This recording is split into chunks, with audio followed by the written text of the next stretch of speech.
I was going through my late husband's belongings 9 months after his death when I found the burner phone. It was in a box in the garage, hidden behind old paint cans. A cheap flip phone from 2015, fully charged with a note taped to it, in case of emergency. Emergency for what? I turned it on. One contact saved. Home. I called it. A woman answered.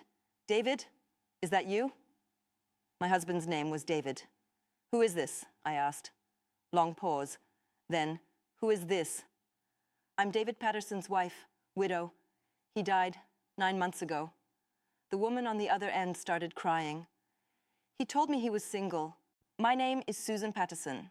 I'm 54 years old. I live in Atlanta, Georgia, where I've spent the past 30 years building a life with my husband, David. We met in 1990, got married in 1992, had 2 children, Michael and Jennifer, built careers, bought a house, did everything right. David was a sales manager for a medical supply company. He traveled for work constantly, 2 weeks on the road, 1 week home. That was our pattern for 25 years. I hated the travel, hated being alone. But the money was good. The benefits were excellent. And David always said he was doing it for us, for our family. He died in March 2023, heart attack, sudden. He was only 56. I was devastated. We all were. David was our world. After the funeral, I started the painful work of settling his affairs, sorting belongings, closing accounts, all the administrative aftermath of death. That's when I found the burner phone. The woman on the phone was named Angela Morrison. She lived in Dallas, Texas. David and I were together for 18 years, she said through tears. He told me he was divorced. He said he had 2 kids from a previous marriage, but he didn't see them much because his ex-wife was difficult. He lied to you. I'm his wife. We were married for 31 years. Our kids saw him every time he came home from work trips. Work trips? He was a sales manager. He traveled constantly. 2 weeks on the road, 1 week home. Angela's voice changed. He told me he was a consultant, that he worked from home most of the time, but traveled occasionally for client meetings. We were both silent, piecing it together. Where did he tell you he went when he traveled? I asked. The East Coast, Atlanta. He said he had clients there. He'd be gone for a week at a time every 3 weeks. My stomach dropped. He was with me. When he was in Atlanta, he was with me. And when he was in Dallas, he was with you. We compared notes, dates, patterns. David had been living a double life for 18 years. 2 wives, 2 homes, 2 completely separate existences. With Angela, he was David Morrison, consultant, divorced father of 2, living in a condo in Dallas. With me, he was David Patterson, sales manager, married father of 2, living in a house in Atlanta. Do you have children? I asked Angela. 2. Thomas is 16, Ella is 13. I started crying. He has 4 children. 4. Did he even know that? He was at every soccer game, every parent-teacher conference. He was a good father. To your children, he was also a good father to mine. How did he do it? I don't know. I don't understand any of this.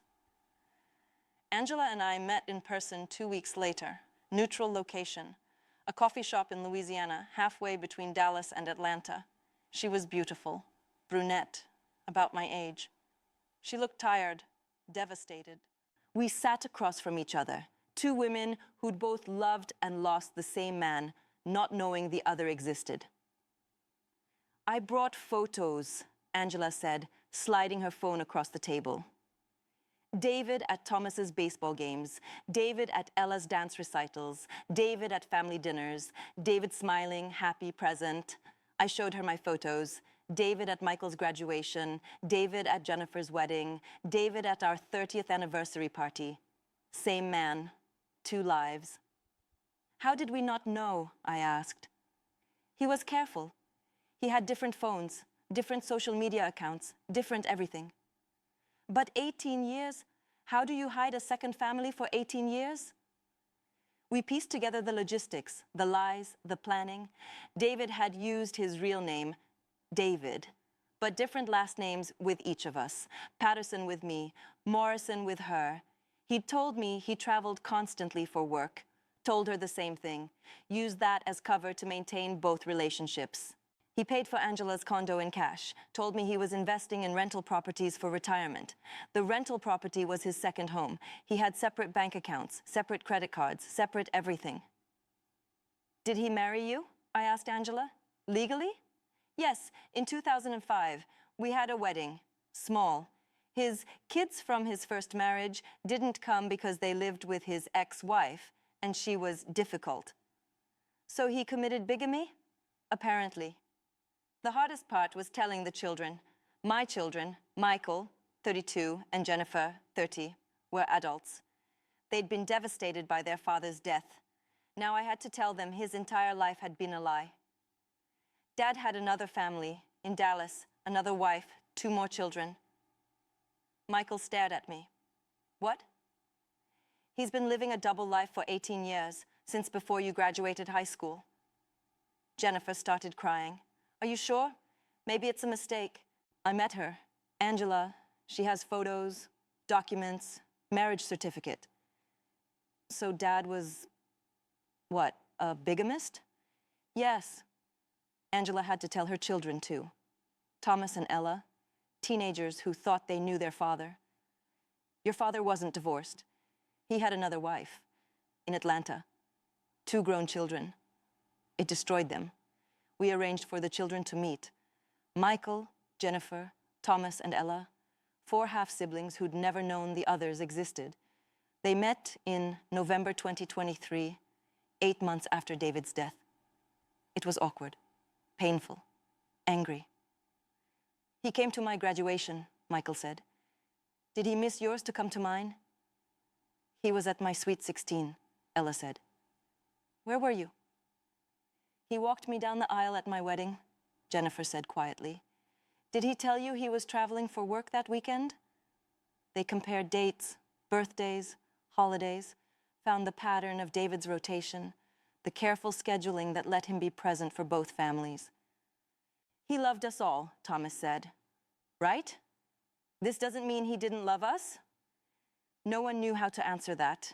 It's been nearly 2 years since David's death, since I found the burner phone, since everything fell apart.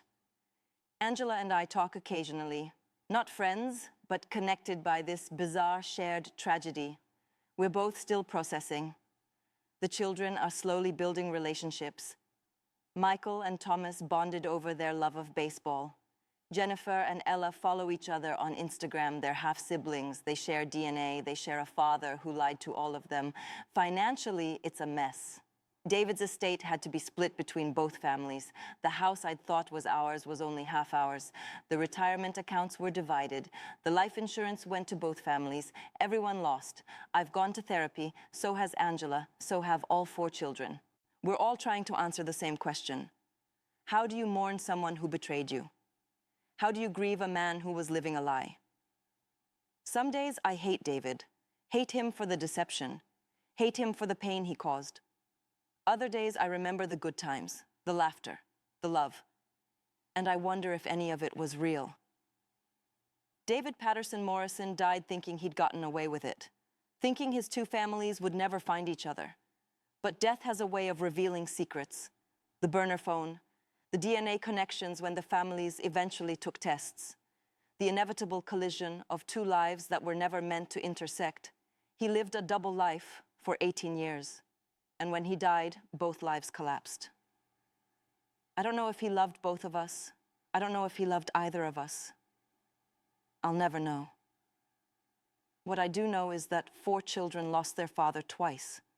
Once to death, once to the truth. Have you discovered a secret second family through DNA testing or after someone's death? Has a family member lived a double life? Share your story in the comments. Subscribe for more true stories about DNA discoveries, family secrets, and the lies people keep. New stories every week. Thanks for listening. Thanks.